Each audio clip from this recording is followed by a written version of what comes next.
Alrighty, this will be a quick helper video. This is a 2002 PT Cruiser.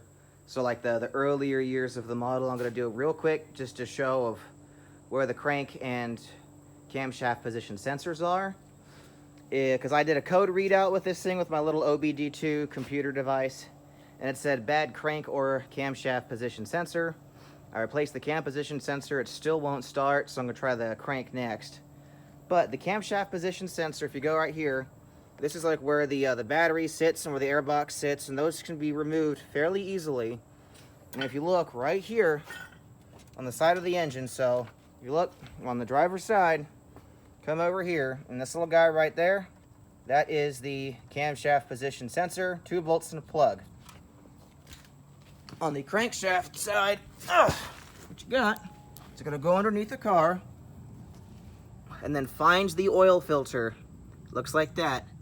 If you look directly above it, that little guy right there is the crankshaft position sensor, and you just gotta pull that little red pin out and remove the plug, and there's a little bolt in there. It's like a 8mm, I think, and then you can just plug in a new one.